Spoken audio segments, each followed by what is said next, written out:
네, 날씨로 알아보는 오전장 증시 현황입니다. 쉬고 돌아오자마자 동준님과 유니콘님, 용마님, 진호님, 민유님, 라이오님께서 한결같이 반겨주셔서 얼마나 행복했는지 몰라요.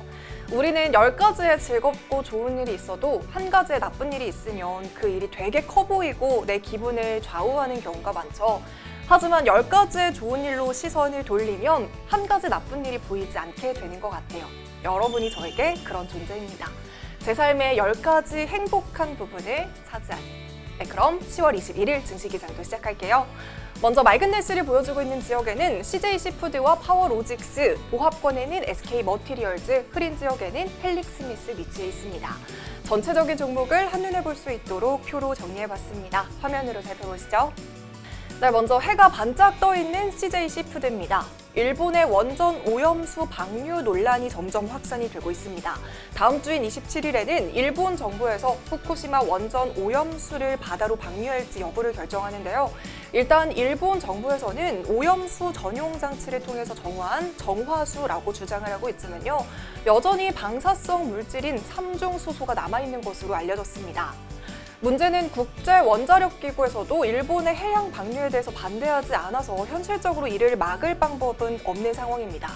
만약에 일본이 이에 대한 근본적인 해결 없이 해양에 방사능 오염수를 방출할 경우 우리의 안전도 장담할 수 없겠죠.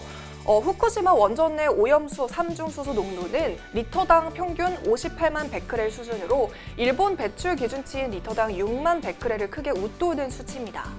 또한 성분이 자연스럽게 사라지는 것을 바라는 것도 어렵기 때문에 이 반감기가 12년인 삼중수소의 소멸에는 최소한 수십 년이 걸린다고 합니다.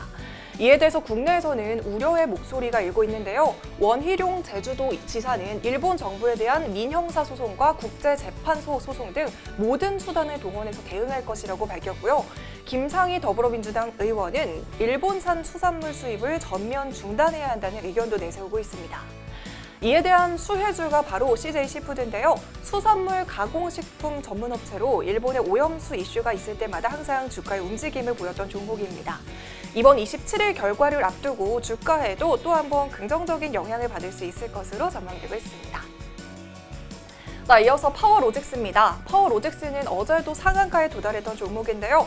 현대차와 LG화학이 공동으로 폐배터리 재활용 사업에 진출한다는 소식에 현대차와 폐배터리 관련 공동 사업을 진행 중인 파워로직스가 주목을 받고 있습니다. 정부에서는 지난 19일에 폐배터리 재활용 사업의 특례를 승인하면서 현대글로비스와 LG화학의 폐배터리 실증 특례 승인을 한 바 있습니다. 이처럼 정부에서도 폐배터리 재활용 사업을 지원하면서 규모가 더욱더 커질 것을 예상을 하고 있는데요.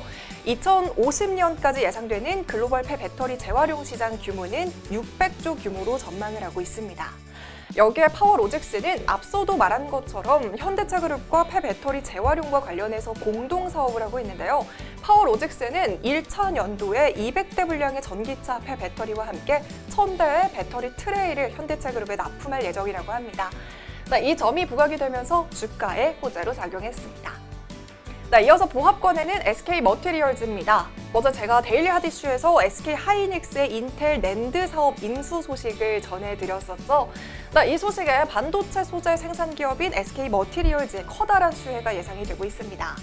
이번 인텔 낸드 사업 인수는 2016년 삼성전자의 미국 전장업체 하만 인수 금액을 훨씬 뛰어넘는 국내 기업 사상 최대 규모인데요.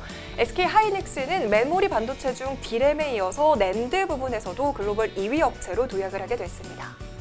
SK그룹은 반도체 수직 계열화 중심 기업이기 때문에요. 이번 인수를 계기로 인텔 공장에 납품할 물량이 늘어날 것이라는 기대가 함께 작용이 되면서 SK 머티리얼즈의 수혜가 기대되고 있습니다.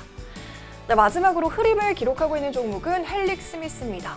이 헬릭스미스의 주가가 계속해서 하락세를 이어가고 있습니다. 헬릭스미스 주가가 빠진 이유는 바로 헬릭스미스가 그동안 이 유상증자를 통해 조달한 자금으로 고위험 자산에 투자해서 손실을 본 것이 알려지면서 논란이 생긴 겁니다. 헬릭스미스는 지난 16일 공시를 통해서 팝펀딩 사모펀드 그리고 독일 헤리티지 파생 결합채권 등에 총 489억 원을 투자했지만 원금을 회수하지 못했다고 밝혔습니다. 뿐만 아니라 2016년부터 지난 4년 동안 고위험 자산에 투자한 금액만 2,643억 원에 달하는 것으로 알려졌습니다. 헬릭스미스 측에서는 모든 상품에 손실이 발생한 것은 아니며 향후 면밀한 관리를 통해서 회수할 예정이라고 해명을 했지만요. 이 관리 종목으로 지정될 위기에 몰리면서 19일에는 주가가 가격 제한폭까지 떨어지기도 했습니다. 지금까지 증시기상도 김선희였습니다. 여러분 오늘도 좋은 하루 보내세요.